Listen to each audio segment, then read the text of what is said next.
The rain had been falling since afternoon, the kind that doesn't commit to anything. Not a downpour, not a drizzle, just enough to make London feel sorry for itself. Ethan Carter had stopped noticing it hours ago. He was 3 bugs deep into a problem that should have taken 20 minutes, the kind of recursive error that makes you question whether you ever understood coding at all. The university library was nearly empty by now. Somewhere behind him, someone was stress-eating crisps. A girl in a yellow cardigan had been on the same page of her textbook for the past hour. He fixed the bug, leaned back, rolled his neck. Then something appeared on his screen that he hadn't put there. Unknown system detected. He frowned, reaching for his trackpad, and every light in the building went out at once.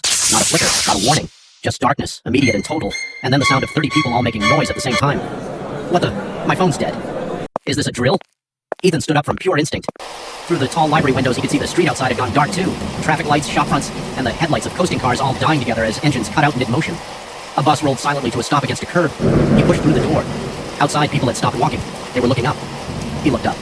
The stars were gone, not hidden behind clouds, just gone. The sky was a flat, featureless black.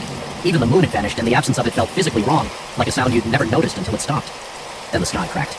It happened slowly enough that he almost convinced himself he was imagining it.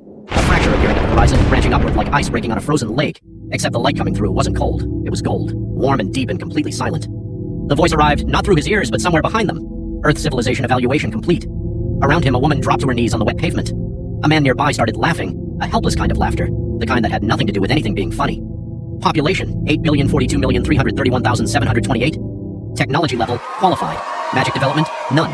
Civilization, potential, exceptional. Ethan's mouth had gone dry. Final result, passed. He didn't know what they passed. He didn't know who was judging. The numbers hung in the air in front of his eyes, and he understood with sudden clarity that every other person on the planet was seeing exactly the same thing right now. 8 billion people, standing in the rain or the sun or the dark, reading the same words. A countdown began. 10. He watched a father pull his daughter into his coat. 2 teenagers nearby had their arms around each other. An old man sat down very calmly on a bench and folded his hands in his lap. 7.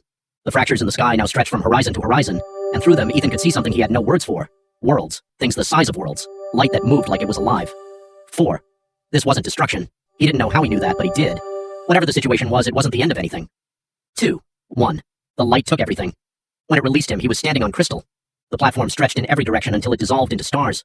Around him stood more people than he could process. A crowd so vast it stopped being a crowd and became something else. A landscape of faces. Every language he'd ever heard murmuring at once, and somehow none of it was noise. The thing on the throne was difficult to look at directly. Not because it was bright, but because it kept implying a scale his mind refused to accept. Something that wore galaxies like a person wears a coat.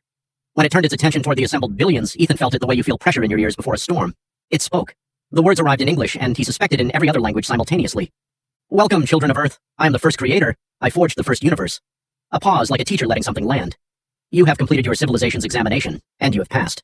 Space lit up behind the figure, revealing countless worlds in the dark, each one empty and suspended, waiting. I grant each of you a world of your own. You will create life, build civilizations, rise through the faith of those who believe in you. Something shifted in that vast face, almost a smile. You will become gods. The panel appeared before Ethan without fanfare. Divine creation system. God candidate, Ethan Carter. Divine rank, mortal.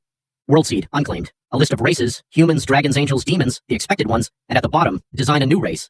Ethan read the list twice, then he selected the last option. If he was going to build something, he wasn't going to build something the